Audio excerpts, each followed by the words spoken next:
Hello friends, എല്ലാവർക്കും പുതിയൊരു വീഡിയോയിലേക്ക് സ്വാഗതം. അപ്പോൾ നമ്മളിന്ന് കളർഫുള്ളായിട്ടുള്ള ഈസി ആയിട്ടുള്ളൊരു മോര് കറിയാണ് ഉണ്ടാക്കാൻ പോകുന്നത്.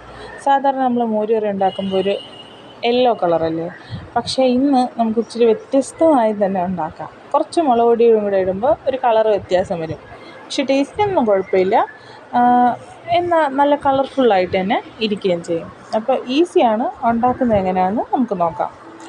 അപ്പോൾ അതിന് വേണ്ടിയിട്ട് ചീനച്ചട്ടി വെച്ച് എണ്ണ ഒഴിച്ച് കടുകും ഉലുവയും പൊട്ടിച്ചിട്ട് നമ്മുടെ പച്ചക്കറി എന്ന് പറഞ്ഞാൽ ഇഞ്ചി, വെളുത്തുള്ളി, സവോള, പച്ചമുളക്. സവോളയെക്കാളും ചെറിയ ഉള്ളി എടുക്കുന്നത് കുറച്ചുകൂടെ ടേസ്റ്റ്. എൻ്റെ കയ്യിൽ ഇല്ലാത്തതുകൊണ്ട് ഞാൻ സവോള എടുത്തു. അപ്പോൾ ഇതെല്ലാം കൂടെ അരിഞ്ഞ് വെച്ചത് ഈ എണ്ണയിലിട്ട് ഒന്ന് വഴറ്റിയെടുക്കണം. വഴറ്റുകയെന്ന് വെച്ചാൽ നന്നായിട്ട് വഴറ്റിയെടുക്കണം കേട്ടോ. നല്ല പോലെ വഴറ്റി നല്ല ഒരു ബ്രൗൺ കളർ ആകുന്നവരെ വഴറ്റി എടുക്കണം. നന്നായിട്ട് വഴറ്റിയെടുത്തതിന് ശേഷം നമ്മളിതിലേക്ക് കുറച്ച് മഞ്ഞൾപ്പൊടി ചേർത്ത് കൊടുക്കും. മഞ്ഞൾപ്പൊടി ചേർത്തതിന് ശേഷം എന്നിട്ട് നല്ലപോലെ ഒന്ന് വഴറ്റി അതിൻ്റെ പച്ചമണം ഒന്ന് കളയണം. അത് കഴിയുമ്പോഴത്തേക്ക് നമ്മളിതിലേക്ക് ചേർത്ത് കൊടുക്കാൻ പോകുന്നത് മുളക് പൊടിയാണ്.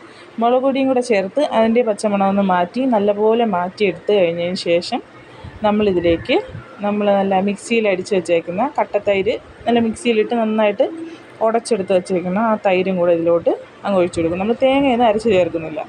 അപ്പോൾ ഇത് തന്നെ നല്ല ടേസ്റ്റാണ് ഇങ്ങനെ ഉണ്ടാക്കുന്നത്. അപ്പോൾ ഇതിലേക്ക് ആ തൈരും കൂടെ ഒഴിച്ചതിന് ശേഷം ആവശ്യത്തിന് ഉപ്പും കൂടെ ഒഴിച്ച് കഴിഞ്ഞാൽ നമ്മുടെ മോര് കറി റെഡി.